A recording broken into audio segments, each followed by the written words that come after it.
Isaiah chapter 40. Comfort for God's people. Comfort, comfort my people, says your God. Speak tenderly to Jerusalem and proclaim to her that her hard service has been completed, that her sin has been paid for, that she has received from the Lord's hand double for all her sins. A voice of one calling in the desert, prepare the way for the Lord, make straight in the wilderness a highway for our God. Every valley shall be raised up, every mountain and hill made low. The rough ground shall become level, the rugged places a plain, and the glory of the Lord will be revealed, and all mankind together will see it, for the mouth of the Lord has spoken. A voice says, Cry out, and I said, What shall I cry? All men are like grass, and all their glory is like the flowers of the field. The grass withers and the flowers fall, because the breath of the Lord blows on them. Surely the people are grass, the grass withers and the flowers fall, but the word of our God stands forever. You who bring good tidings to Zion, go up on a high mountain. You who bring good tidings to Jerusalem, lift up your voice with a shout. Lift it up, do not be afraid. Say to the towns of Judah, Here is your God. See, the sovereign Lord comes with power, and his arm rules for him. See, his reward is with him, and his recompense accompanies him. He tends his flock like a shepherd. He gathers the lambs in his arms and carries them close to his heart. He gently leads those that have young. Who has measured the waters in the hollow of his hand, or with the breadth of his hand marked off the heavens? Who has held the dust of the earth in a basket, or weighed the mountains on the scales and the hills in a balance? Who has understood the mind of the Lord, or instructed him as his counselor?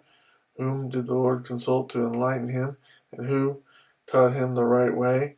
Who was it that taught him knowledge, or showed him the path of understanding? Surely the nations are like a drop in a bucket. They are regarded as dust on the scales. He weighs the islands as though they were fine dust. Lebanon is not sufficient for altar fires, nor its animals enough for burnt offerings. Before him all the nations are as nothing. They are regarded by him as worthless and less than nothing.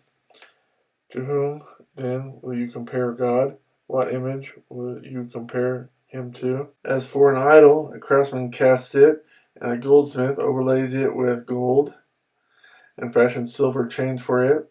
A man too poor to present such an offering selects wood that will not rot. He looks for a skilled craftsman to set up an idol that will not topple. Do you not know? Have you not heard? Has it not been told you from the beginning? Have you not understood since the earth was founded? He sits enthroned above the circle of the earth, and its people are like grasshoppers. He stretches out the heavens like a canopy and spreads them out like a tent to live in. He brings princes to naught and reduces the rulers of this world to nothing.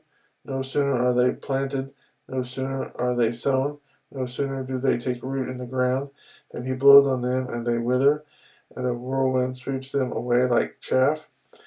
To whom will you compare me, or who is my equal, says the Holy One? Lift your eyes and look to the heavens, who created all these.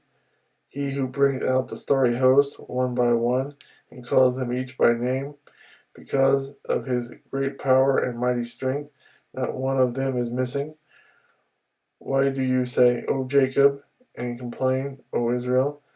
My way is hidden from the Lord. My cause is disregarded by my God. Do you not know? Have you not heard? The Lord is the everlasting God, the creator of the ends of the earth. He will not grow tired or weary, and his understanding no one can fathom. He gives strength to the weary and increases the power of the weak. Even youths grow tired and weary, and young men stumble and fall. But those who hope in the Lord will renew their strength. They will soar on wings like eagles. They will run and not grow weary. They will walk and not be faint.